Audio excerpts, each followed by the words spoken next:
font l'actu et ils sont sur un GFM. 7h45, l'invité du jour. Quel gros chantier en 2025 dans le logement social chez Montluçon Habitat. On va en parler avec sa directrice Roselyne Vavra qui est notre invitée ce matin. Bonjour. Bonjour. Merci d'avoir répondu à notre invitation ce matin. 10 minutes pour faire le point sur les dossiers de rénovation, de construction qui sont en cours ou qui vont démarrer cette année. Déjà un petit point sur la situation de Montluçon Habitat. Où est-ce qu'on en est en termes de lutte contre la vacance? On sait que c'était évidemment quelque chose de majeur. Il y a eu beaucoup de déconstruction, du coup la situation est un petit peu assainie, on peut le dire comme ça? Alors oui, nous avons vraiment fait le choix stratégique de restructurer notre parc en profondeur, en démolissant un certain nombre de bâtiments et en rénovant aussi beaucoup d'autres. Et puis aujourd'hui, nous enregistrons pour la 3e année consécutive une baisse de la vacance commerciale. Donc évidemment, le chemin est encore à parcourir, mais nous avons quand même enregistré de bons résultats. Donc nous sommes confiants sur le fait d'arriver à revenir à un taux de vacances normal. C'est-à-dire aujourd'hui, on est à peu près à combien en taux de vacances? Aujourd'hui, on est autour de 11%. Ouais.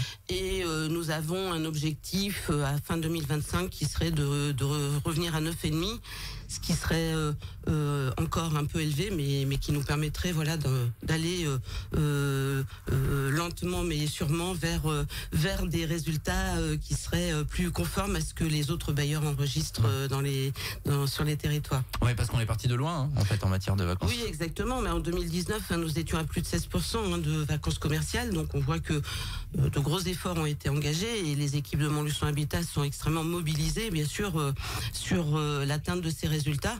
Mais évidemment, le contexte local et le contexte économique font que, nous avons évidemment nous enregistrons des améliorations. Mais bien sûr, elles ne sont pas aussi spectaculaires que nous l'aimerions. Alors tout cela grâce notamment aux déconstructions, vous l'avez dit, il y en a eu plusieurs qui ont été accompagnées évidemment financièrement parce que Montluçon Habitat aurait pas pu faire tout ça tout seul. Où est-ce qu'on en est aujourd'hui? Qu'est-ce qui reste encore à déconstruire? Alors en termes de déconstruction, nous avons les 2 bâtiments de Pierre-Leroux qui restent à déconstruire dans le cadre du nouveau programme de rénovation urbaine. Et puis nous avons donc 2 groupes d'immeubles à Condalier également, qui sont aussi en cours de diagnostic et d'études en vue de la démolition. On sait que ça c'est important évidemment parce que c'était des logements qui ne correspondaient plus à ce que veulent les locataires en fait. Oui, tout à fait. Et puis des logements pour lesquels, disons qu'un projet de rénovation aurait été extrêmement coûteux, et qui comportait beaucoup de logements vacants. Donc il y avait aussi une problématique d'équilibre financier au bout de cette opération qui n'aurait pas été atteint. Pierre-Leroux, justement, puisqu'on y est, c'est vrai que le quartier a changé d'aspect. Déjà, ça va continuer donc avec ces 2 bâtiments supplémentaires, plus le programme qui est lancé par Montluçon Co pour reprendre en fait les espaces. On aura terminé après à Pierre-Leroux. Alors c'est jamais totalement terminé, mais vraiment le gros du travail aura été fait. Oui, c'est vrai que bien sûr tout est toujours perfectible, mais je pense que nous aurons quand même rénové entièrement le quartier et une partie de la ville, puisque je rappelle qu'il y avait aussi le secteur de la Verrie qui a été quand même vraiment réaménagé. Donc oui, Pierre-Leroux, nous aurons retrouvé un quartier, on va dire résidentiel, avec des équipements et des aménagements d'espaces verts qui apporteront bien sûr du confort au sein de la ville. Les 2 démolitions prévues pour 2025 à Pierre-Leroux. Oui, ça va être engagé évidemment. Dans les grands ensembles également, Font-Bouillant, vous terminez là des aspects réhabilitation, rénovation? Voilà, c'est là où nous voyons que rien n'est jamais terminé, puisque nous avions à Font-Bouillant réalisé un programme de rénovation urbaine qui était très ambitieux. Le quartier a été vraiment transformé. Il nous restait à réhabiliter ces 160 logements. C'est chose faite. Ce sera chose faite au mois de mai, puisque le chantier va s'achever donc dans le courant du mois de mai. Donc de la déconstruction, de la réhabilitation, vous l'avez dit, on en a parlé sur cette antenne.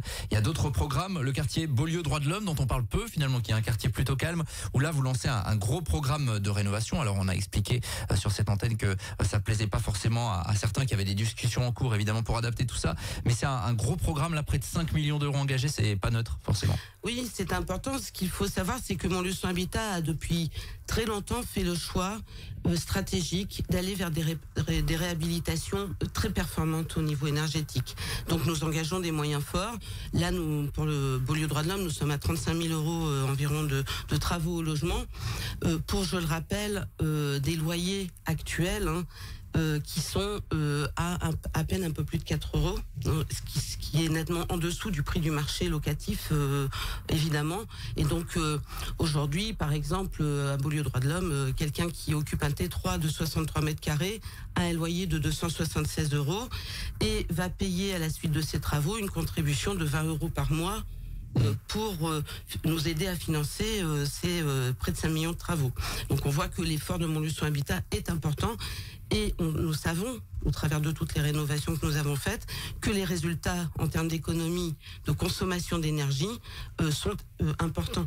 Oui, parce que on rénove pour finalement aboutir à des indices de performance des logements qui sont bons et qui se traduisent concrètement. Par exemple, la résidence de Buffon que nous avons rénovée il y a maintenant 2 ans, eh bien nous avons constaté une baisse de la consommation d'énergie dans ces bâtiments de 50%. Donc le résultat obtenu est quand même très très important et apporte vraiment un regain de pouvoir d'achat aux locataires et de confort, bien évidemment. Bon, si vous voulez en savoir plus sur ce dossier, vous pouvez retrouver le sujet que nous consacrions à tout cela sur notre site internet. On se souvient qu'il y avait eu une mobilisation à Désertines, des locataires dans la résidence du Gréau, où là, ça y est, vous engagez justement les travaux qui étaient très attendus par les locataires.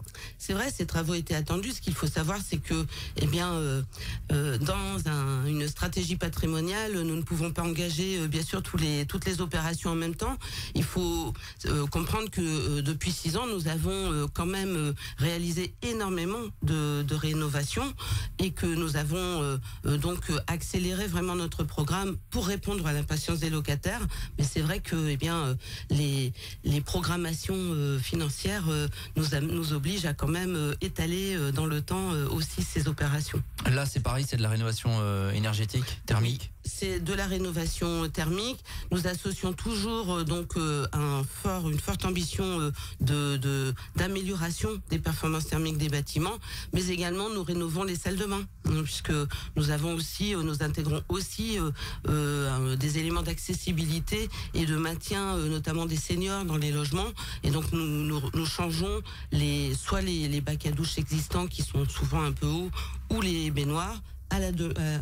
Sur la base du volontariat, bien sûr, des locataires, nous passons sur des équipements avec des bacs extra plats, donc pour améliorer encore le confort.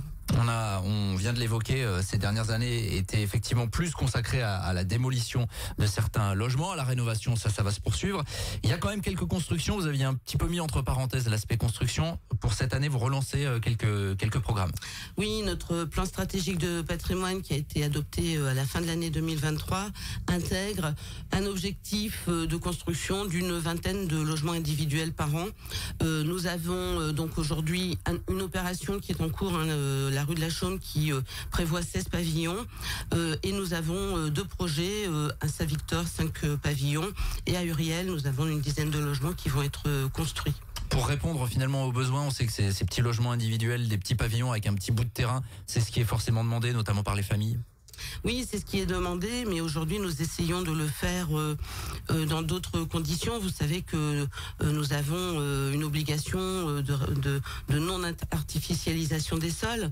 Donc par exemple à la Chaume, nous démolissons des bâtiments qui n'étaient plus sollicités, plébiscités par nos locataires et nous construisons des pavillons à la place. Nous, à Saint-Victor, nous démolissons des bâtiments anciens pour reconstruire du neuf. Ouais, on en parlait avec le coup de gueule un petit peu du maire de Vaud sur cette antenne cette semaine. C'est vrai que cette loi ZAN, zéro artificialisation nette, elle vous oblige finalement à faire un petit peu un jeu de tiroir. On construit pas n'importe où, ça va devenir de plus en plus compliqué en fait. Oui, c'est vrai, c'est assez compliqué. Et puis cela s'accompagne aussi d'une réorientation des aides, des subventions données aux bailleurs sociaux vers concentrer essentiellement sur les centres-bourgs, les centres-villes. Ce qui est sur le fond une bonne chose, puisque évidemment revitaliser nos centres-villes, nos centres-bourgs, c'est important, mais qui fait que aussi, par exemple, sur la rue de la Chaume, eh bien, nous n'avons pas eu droit à certaines aides parce que nous sommes trop éloignés du centre-ville. On voit bien que nous sommes quand même dans le cœur de ville. Oui, bien sûr. On comprend bien que c'est des dossiers qui sont difficiles à ficeler, j'imagine. Il faut aller à la pêche aux subventions aussi, forcément. Oui, ça devient de plus en plus compliqué. Et puis la réglementation thermique a évolué. Les critères ont été resserrés. Donc on nous demande évidemment aujourd'hui d'atteindre des niveaux de performance de plus en plus élevés, qui coûtent bien sûr, qui entraînent des surcoûts de travaux. Donc oui, aujourd'hui pour les bailleurs sociaux, la construction comme la réhabilitation deviennent des opérations complexes à monter. Et pour essayer aussi d'épargner au maximum les locataires, j'imagine, on l'a vu là sur l'aspect Beaulieu droit de l'homme, ça peut parfois faire grincer des dents, mais vous dites à un moment les locataires devront forcément payer une petite contribution, ce sera une obligation? Eh bien, alors pour ce qui concerne Montluçon Habitat, il faut savoir que la majorité de nos résidences ont des loyers qui sont quand même proportionnellement placés plutôt en dessous des prix du marché. Donc il est bien évident, dans le cas de Beaulieu droit de l'homme, on ne peut pas avoir des loyers à ce niveau de prix et enregistrer chaque année des gains financiers pour permettre de financer en totalité une rénovation lorsqu'elle est nécessaire. Donc oui, bien sûr, nous demandons une contribution aux locataires, mais cette contribution est minime au regard de l'économie qu'ils vont réaliser sur les charges de chauffage. Merci Roselyne Vavra d'être passée à notre micro. Merci à ce vous. Matin, directrice de Montluçon Habitat, des chantiers qu'on suivra évidemment tout au long de l'année sur cette antenne pour parler de logement social. Il est presque 7h57 sur RJFM, on revient dans quelques minutes. Tous les matins, 7h45, l'invité du jour en direct sur RJFM. Retrouvez l'invité du jour en podcast sur rjfm.net et l'appli RJFM, mais aussi en replay vidéo sur YouTube et Facebook. RJFM.